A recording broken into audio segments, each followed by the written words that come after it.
तो कहानी के शुरू में हमें पॉल नाम का एक लड़का दिखाया जाता है। उसका आज के दिन जॉब के लिए इंटरव्यू था, मगर न जाने क्यों जैसे ही वो उठता है उसके साथ सब कुछ गलत हो रहा था। कभी उसकी कोई चीज गुम हो जाती है तो कभी उसका जूता फट गया था। उसे अपने साथ ये सब होता देखकर ऐसा लगता है कि जैसे उसे आज ही इंटरव्यू नहीं देना चाहिए, मगर फिर भी वो उस कैफे की लाइन में लग जाता है जहाँ पर उसका आज इंटरव्यू था। पर वहाँ पर लोगों की भीड़ जमा थी, बहुत से लोग लाइंस में लगे हुए थे। तभी यहाँ पर पॉल के पास एक आदमी आता है जो उससे कहता है कि मैंने तुम्हें पढ़ाया है, मैं तुम्हारा प्रोफेसर रह चुका हूँ और दोबारा भी पॉल से मिलने की उम्मीद करता है। खैर इतना कहकर वो वहाँ से चला गया था। पॉल जब दोबारा इंटरव्यू के लिए लाइन में खड़ा होने आता है तो देखता है उधर अब रश बढ़ चुका था। एक डॉग उसके हाथ से स्कार्फ लेकर भाग जाता है। पॉल उस डॉग के पीछे भागता है, मगर वो डॉग एक गली में जाकर गायब हो गया था। तभी पॉल की नजर वहाँ पर एक दरवाजे पर पड़ती है जो खुला हुआ था। वहाँ पर बाहर नौकरी के लिए और इंटरव्यू के बारे में लिखा हुआ था। पॉल वो पढ़कर अंदर चला जाता है। अंदर जाने पर उसे सोफी नाम की एक लड़की मिलती है, वो भी जॉब इंटरव्यू के लिए आई हुई थी। पॉल उसके पास बैठकर बातें करने लगता है।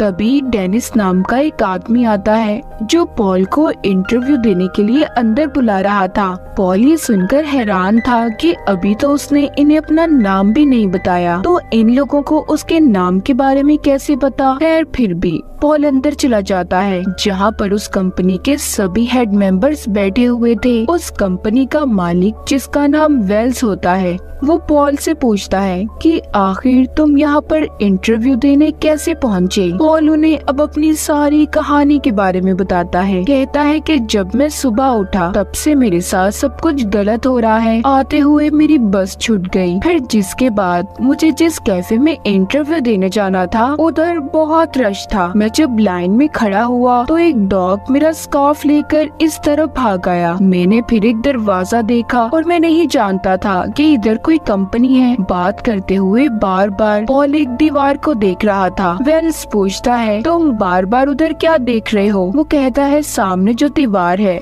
मुझे लगता है कि वो लंदन का नक्शा है जो कि थोड़ा अजीब है। ये सुनकर बाकी के जितने भी लोग उधर बैठे हुए थे सभी हैरान हो जाते हैं। फिर जिसके बाद वही आदमी डेनिस आता है जो पॉल को अंदर बुला कर गया था। वो पॉल से कहता है अब तुम यहाँ से जा सकते हो। पॉल भी बेचारा समझ गया था कि इतनी बड़ी कंपनी में भला उसे नौकरी कौन देगा। पॉल उसी दरवाजे से बाहर आ गया था जहाँ पर अब वो डॉग भी था जो उसका स्कार्फ लेकर भागा था। वो उसे वापस कर देता है। पॉल घर आ गया था जहाँ पर आकर उसे ये बात पता चलती है जो लड़का पहले उसके साथ रहा करता था वो उसका कमरा छोड़कर जा रहा है। ये बात सुनकर वो और ज्यादा परेशान हो जाता है क्योंकि अब उसे ही इस कमरे का सारा किराया देना था। मगर मुसीबत ये थी कि उसको अभी तक कहीं पर नौकरी नहीं मिली थी। जब वो इस बारे में उसी लड़के से बातें कर रहा था तभी उसके घर पर एक लेटर आकर गिरता है जिसमें ये लिखा हुआ था कि वेल्स ने उसे नौकरी पर रख लिया है। ये सुनकर तो उसकी खुशी का कोई ठिकाना ही नहीं था। वो अगले दिन तैयार होकर कंपनी में पहुंच जाता है जिधर रिसेप्शन पर उसे एक लेडी मिलती है। तभी उधर डेनिस आ गया था। डेनिस दरअसल वेल्स का खास आदमी था। वो पॉल को अपने साथ ले जाता है, पर पॉल अभी भी इस बात पर परेशान था कि आखिर ये कंपनी काम क्या करती है और उसे यहाँ पर रहकर करना क्या होगा। डेनिस उसे उस जगह पर छोड़ देता है जहाँ पर पॉल को काम करना था। उधर वो देखता है कि वही लड़की सोफी जिससे वो इंटरव्यू के दौरान मिला था वो बैठी हुई थी। मतलब इन लोगों ने उसे भी जॉब पर रख लिया था। पॉल के हाथ में कॉफी होती है जिसे देखकर सोफी कहती है कि मुझे चॉकलेट और कॉफी बिल्कुल पसंद नहीं, तो प्लीज तुम इसे फेंक दो, मेरे सामने मत पीना। पॉल सोफी से बात करता है कि हमें इन लोगों ने नौकरी पर तो रख लिया, पर हमारा काम क्या होगा और हमने यहाँ पर रहकर करना क्या है। सोफी कहती है उफ चुप हो जाओ, कितना बोलते हो तुम। तभी इनके पास रिसेप्शनिस्ट लेडी आती है जो इनके लिए बहुत सारे मैप्स नक्शे लाई थी वो इन्हें उसमें एक खास जगह का नाम बताकर उन मैप्स में ढूंढने का कहती है। दोनों अपने काम पर लग गए थे। बहुत ज्यादा ढूंढने के बाद भी इन्हें उस खास जगह का नाम नहीं मिलता। ब्रेक भी हो गई थी। ब्रेक में जब दोनों नीचे आते हैं तो इसी कंपनी में काम करने वाली एक लेडी दोनों को बाहर ले आई थी और सोफी से कहती है कि तुम सामने उस लड़की को देखो जो गार्डन बाग में बैठी किताब पढ़ रही है। तुम्हें उसकी किताब और उसके दिमाग को पढ़ना होगा। वो एक कहानी पढ़ रही है। जब उसकी कहानी का कैरेक्टर पानी में गिर जाएगा बस मुझे तब बता देना।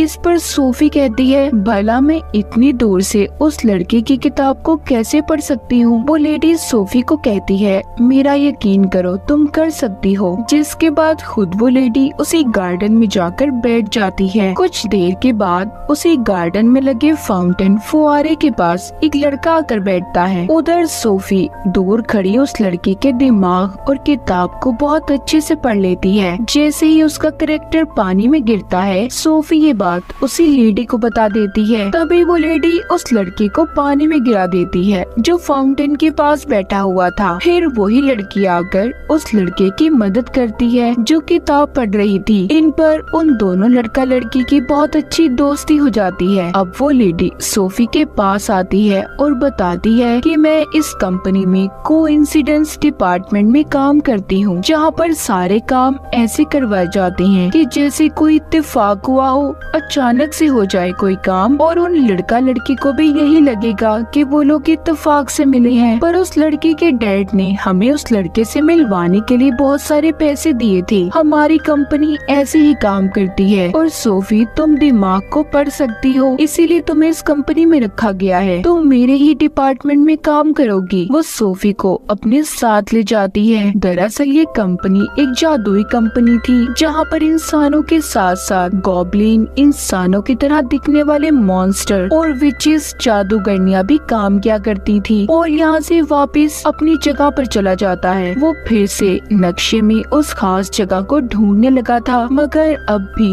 वो उसे कहीं नजर नहीं आती। तभी उसके पास कंपनी का मालिक वेल्स आता है जो बताता है कि ऐसे तुम कभी भी नक्शे में उस जगह को नहीं ढूंढ पाओगे। वो अपना हाथ उस नक्शे के ऊपर फेरता है और पॉल को भी सिखाता है। कहता है कि जिस जगह पर तुम्हारे हाथ पर करंट लगेगा वही वो खास जगह होगी जिससे तुम्हें पता चल जाएगा। जिसके बाद वो पॉल को अपने साथ ले जाता है। पॉल वेल से पूछता है कि आखिर आपकी कंपनी काम क्या करती है। वो बताता है हमारी कंपनी लोगों की फीलिंग्स एहसासात को बदलने का काम करती है। जैसे किसी इंसान को प्यार करवाना या किसी का डाइवोर्स तलाक करवा देनी, ये सब कुछ। वो पॉल को अपने ऑफिस में ले जाता है और कहता है पॉल क्या तुम जानते हो तुम्हारे अंदर एक खासियत है। तुम छुपी हुई चीजों को तलाश कर सकते हो जो चीजें एक आम इंसान नहीं देख सकता। तुम्हारी आंखें उन्हें ढूंढ सकती हैं। तुम्हारे मॉम डैड को तुम पर फख्र होगा। और ये बात मैंने तुम्हारे अंदर तब देखी जब पहली बार तुम इंटरव्यू देने के लिए आए थे। तुमने उस दीवार पर नक्शा ढूंढा था। तभी उधर डेनिस आ जाता है जो वेल से कहता है नहीं पॉल ऐसा नहीं कर सकता। उसके डैड तो बिल्कुल भी उससे प्यार नहीं करते थे। ये सुनकर वेल्स कहता है नहीं, इस बात से इन चीजों पर कोई फर्क नहीं पड़ता। मेरे डैड भी मुझसे नफरत करते थे। उन्होंने मुझसे एक कॉन्ट्रैक्ट पर साइन करवाए कि अगर मैंने उन्हें धोखा दिया तो वो मेरी सोल आत्मा को कैद कर देंगे। पर अब मेरे डैड इस दुनिया में नहीं है तो मैं अब फ्री हूँ। वेल्स यहीं पर पॉल को एक पोर्टेबल डोर ढूंढने का कहता है जो इस मूवी का नाम भी है। वो बताता है कि वो बहुत खास है। वो एक जादुई दरवाजा है जिससे हम कहीं पर किसी भी जगह पर जा सकते हैं और तुम इसलिए यहाँ पर हो ताकि तुम उस दरवाजे को ढूंढ सको। मैं उस पोर्टेबल डोर को नहीं ढूंढ सकता जो इसी बिल्डिंग में छुपा है, मगर इस बारे में किसी को कभी कुछ मत बताना। पॉल अब उस दरवाजे को बिल्डिंग में हर जगह पर ढूंढने लगता है। तभी उसके पास इसी कंपनी की एक लेडी आती है जो असल में विच जादूगरनी थी। उसके बाल हवा में उड़ रहे थे। वो पॉल से आकर पूछती है कि तुम्हें वेल्स ने कुछ ढूंढने का कहा है, मगर जैसे कि वेल्स ने कहा था इस बारे में किसी को कुछ मत बताना, तो पॉल उसे कुछ नहीं बताता और चला जाता है। वो जब रात को अपने घर पर सो रहा था तो उसके पास वेल्स की कंपनी का ही एक आदमी आता है। वो भी यही पूछ रहा था कि वेल्स ने तुम्हें क्या ढूंढने का कहा है, जो पॉल उसे भी बताने से इनकार कर देता है। तो इस वजह से वो आदमी पॉल के पाँव को तोड़ देता है और उसके कान लंबे लंबे कर देता है। तभी पॉल उससे कहता है कि प्लीज ऐसा नहीं करो, अच्छा मैं बताता हूँ, मुझे एक दरवाजा ढूंढना है। ये सुनकर वो आदमी चला गया था। पॉल की आँख खुलती है, उधर कोई भी नहीं था। उसे लगता है कि शायद वो सिर्फ उसका एक सपना था, मगर वो आदमी हकीकत में पॉल के पास आया था। अगले दिन पॉल दोबारा से कंपनी में जाकर उसी पोर्टेबल डोर को ढूंढने लगता है। वो उस दरवाजे को ढूंढते ढूंढते कंपनी की बेसमेंट में आ गया था। तभी उसके पीछे डेनिस भी आ जाता है, जो उसे कहता है कि तुम यहाँ पर क्या कर रहे हो, यहाँ से चले जाओ और आइंदा यहाँ पर कभी मत आना। उधर दूसरी तरफ सोफी भी कोइंसिडेंस डिपार्टमेंट में काम कर रही थी। वो लोगों को इत्तेफाक से मिलवाया करती थी, मगर अब उसे अपने अंदर कुछ बदलाव महसूस होते हैं। उसे ऐसा लग रहा था कि जैसे उसके दिलो दिमाग को कोई कंट्रोल कर रहा हो, इसीलिए वो अब इस नौकरी को छोड़ना चाहती थी। वो इस डिपार्टमेंट की हेड से इसी सिलसिले में बात करती है, जिस पर वो लेडी कहती है कि तुम इस तरह इस जॉब को छोड़कर नहीं जा सकती, क्योंकि तुमने कॉन्ट्रैक्ट पेपर पर साइन किए हैं। तभी वहाँ पर पॉल आ जाता है, जो उससे कहता है कि चलो मेरे साथ। सोफी उसके सामने चॉकलेट खाती है। पॉल पूछता है कि कल तक तो तुम बिल्कुल भी इन चीजों को पसंद नहीं करती थी, आज क्या हो गया तुम्हें। वो उसे अपने साथ एक बार में ले जाता है, जहाँ पर वो उसे बताती है कि पता नहीं मुझे क्या हो गया है, जो चीजें मुझे कभी पसंद नहीं थी वो मुझे अच्छी लगने लगी है। ये सब सुनकर पॉल कहता है ओ फिक्र नहीं करो, ऐसा अक्सर हो जाता है। सोफी कहती है तुम आजकल वेल्स के साथ काम कर रहे हो ना, मैंने सुना है, मेरी हेड मुझे बता रही थी कि एक दिन उसने अपने डैड को कहीं पर गायब कर दिया था, जिसके बाद आज तक वेल्स के डैड का कुछ पता न चल सका। तो जरा उनसे संभल कर रहना। मुझे लगता है कि डेनिस और वेल्स मिलकर कंपनी में कुछ करना चाहते हैं। अगले दिन रोज की तरह पॉल कंपनी में जाकर उसी पोर्टेबल डोर को ढूंढने लग जाता है। वो उसी बेसमेंट में वापस आ गया था, जहाँ पर उसे डेनिस ने आने से मना किया था। वो डोर दरवाजे को ढूंढता ढूंढता एक दीवार के पास पहुँचता है, जहाँ पर उसे कुछ अलग ही महसूस हो रहा था। उसे अपनी ताकतों से पता चल जाता है कि वो कोई दीवार नहीं बल्कि किसी जगह का रास्ता है। पॉल जब उसके अंदर जाता है तो वो एक जादूगर का कमरा था, जहाँ पर कुछ अजीब चीजें पड़ी हुई थी। वहाँ पर उसे एक बड़ा सा स्टेपलर भी पड़ा दिखाई देता है। जब वो उसे हाथ लगाता है तो उसे अपनी ताकत, अपनी पावर से पता चलता है कि वो एक गॉब्लिन था। पॉल अपनी ताकत का इस्तेमाल करके उस पोर्टेबल डोर को भी ढूंढ लेता है, जो उसे वेल्स ने ढूंढने के लिए कहा था। अब वो उस पोर्टेबल डोर जादुई दरवाजे की मदद से वापस कंपनी में आ जाता है। वो दरवाजा एक टॉवल तौलिए में बदल गया था। वो कंपनी में आकर छुपकर वेल्स की बातें सुनता है, जहाँ पर वो सबको बता रहा था कि वो अपने ऑफिस के लोगों पर एक्सपेरिमेंट तजुर्बा कर रहा है। वो उन लोगों की पसंद नापसंद, उनकी फीलिंग्स, एहसासात और उनकी हर चीज को बदल देगा, जिसके बाद वो उन लोगों को अपने मुताबिक चला सकता है। और उसके इस एक्सपेरिमेंट का पहला शिकार सोफी थी, क्योंकि उसने जो कॉन्ट्रैक्ट पेपर साइन किए थे वो इसी चीज के बारे में थे, और यही वजह थी कि सोफी को अपने अंदर बदलाव नजर आ रहे थे। ये सब सुनकर पॉल यहाँ से भागने लगता है।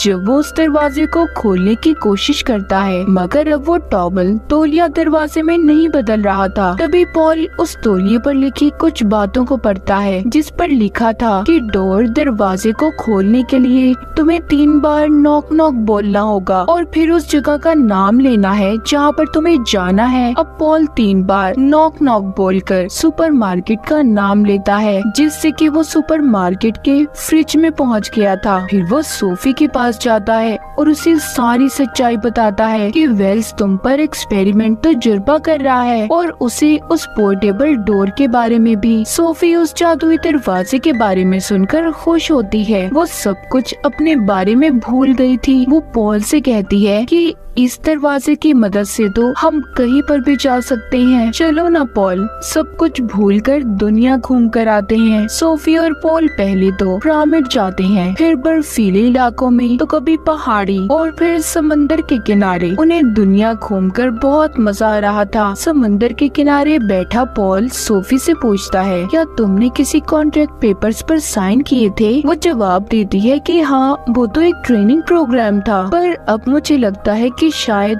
उसी वजह से मेरे साथ ये सब कुछ अजीब हो रहा है।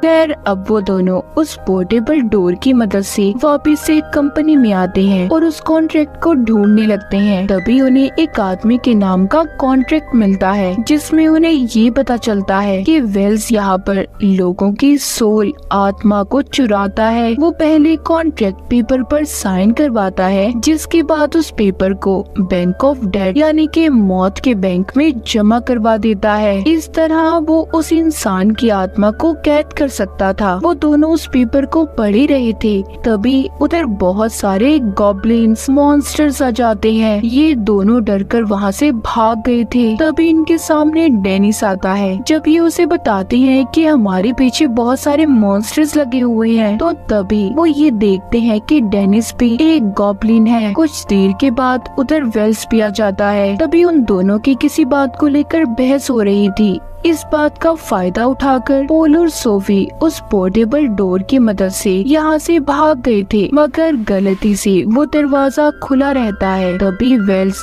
उन दोनों को एक ऐसी जगह पर भेज देता है जहाँ पर एक जेल था। उधर एक जेल में सोफी और पॉल को एक आदमी मिलता है जो असल में वेल्स के डैड थे, जो बताते हैं कि जब मुझे मेरे बेटे की शैतानी इरादों के बारे में पता चला कि वो लोगों की आत्माओं को कैद करता है, तो उसने मुझे इस जेल में कैद कर दिया ताकि मैं उसे कभी भी रोक ना पाऊं। यानी कि जो बात सोफी ने पॉल को बताई थी कि वेल्स ने अपने डैड को कहीं पर गायब कर दिया, वो बात सच थी। आगे वो बताते हैं कि यहाँ से मुझे आज तक बाहर जाने का रास्ता नहीं मिल सका, जिस पर पॉल कहता है कि आपके पास तो उसका कॉन्ट्रैक्ट था, तो आपने अपने बेटे की आत्मा को कैद क्यों नहीं किया? वो बताते हैं कि इससे पहले मैं उस कॉन्ट्रैक्ट को बैंक ऑफ डेड में जमा करता, उसने मुझे यहाँ पर कैद कर दिया। पॉल को यहाँ से निकलना था। वो किसी तरह अपनी ताकत का इस्तेमाल करके यहाँ से बाहर जाने का दरवाजा ढूंढ लेता है। वो कंपनी में वापस आ गए थे। उनके साथ अब वेल्स के डैड भी थे। कंपनी के अंदर आकर वेल्स के डैड पॉल और सोफी को उसके कॉन्ट्रैक्ट के पेपर्स देते हैं ताकि वो उसे बैंक ऑफ डेड में जमा करवा दें, और खुद वेल्स के पास आ गए थे। वेल्स अपने डैड को देखकर काफी हैरान था कि वो इतने सालों बाद आजाद कैसे हो गए। पॉल और सोफी जब बैंक ऑफ डेड में जा रहे थे, तो तभी उन पर बहुत सारे गॉब्लिन मॉन्स्टर्स हमला कर देते हैं। वेल्स के डैड जल्दी से रिसेप्शनिस्ट लेडी से स्टेपलर लाने का कहते हैं। दरअसल ये वही स्टेपलर था जो पॉल ने जादू करके कमरे में देखा था। वो कमरा किसी और का नहीं बल्कि वेल्स का ही था। वेल्स के डैड जब उस रिसेप्शनिस्ट लेडी को वो स्टेपलर हवा में उड़ाने का कहते हैं। जैसे ही वो ऐसा करती है, वेल्स के डैड अपने जादू से उस स्टेपलर में कैद गॉब्लिन को आजाद कर देते हैं, जो सभी गॉब्लिन्स का लीडर था। वो वहाँ पर सभी अपने साथियों को पॉल और सोफी से दूर जाने का कहता है। असल में गॉब्लिन्स का लीडर रिसेप्शनिस्ट लेडी का हस्बैंड था। डेनिस इन दोनों का बेटा था, मतलब कि वो भी गॉब्लिन ही था। दूसरी तरफ वेल्स अपनी ताकतों से अपने डैड को कैद कर लेता है। तभी वहाँ पर कंपनी के बाकी लोग भी आ गए थे, जो वेल्स को समझा रहे थे कि ऐसा मत करो, मगर वो यहाँ पर पॉल से कहता है कि अगर तुमने मेरे कॉन्ट्रैक्ट को वापस ना किया तो मैं सोफी को मार दूंगा। पॉल क्योंकि सोफी से प्यार करता था, वो उसकी जान बचाने के लिए वेल्स को वो कॉन्ट्रैक्ट के पेपर्स देने ही वाला था। तभी सोफी इशारों से पॉल से बात करती है, कहती है कि जेल से आने का कोई दरवाजा नहीं था पॉल, तुमने अपनी पावर्स, ताकत का इस्तेमाल करके आने के दरवाजे को बनाया, और अब भी तुम अपनी ताकत ताकत इस्तेमाल करके दरवाजा बना सकते हो। तभी पॉल सोफी की बात मानकर अपनी ताकत का इस्तेमाल करता है। उसने वहाँ पर बहुत से दरवाजे बना लिए थे। तभी वो बैंक ऑफ डेथ के दरवाजे को ढूंढकर उसमें चला जाता है और वहाँ की रिसेप्शनिस्ट लेडी को वेल्स का कॉन्ट्रैक्ट जमा करवा देता है। ऐसा करते ही वेल्स की सारी ताकतें खत्म हो गई थी। उसके डैड उसी जगह पर कैद कर देते हैं जहाँ पर वेल्स ने अपने डैड को कैद किया था। पॉल बैंक ऑफ डेथ से वापस आ गया था। सोफी ये देखकर उसे गले लगा लेती है। वो बहुत खुश थी कि उसने उसकी जान को बचाया। वो सोफी को उसका कॉन्ट्रैक्ट वापस करता है। वेल्स के डैड ने अपनी कंपनी में दोबारा अपनी सीट ले ली थी। वो पॉल और सोफी को भी अब अपनी कंपनी में रख लेते हैं और एक ऊंची पोस्ट देते हैं। पॉल सोफी से पूछता है, क्या तुम मुझे पसंद करती हो? सोफी ने भी हाँ में जवाब दिया था। और इसी हैप्पी एंडिंग को दिखाते हुए इस फिल्म की कहानी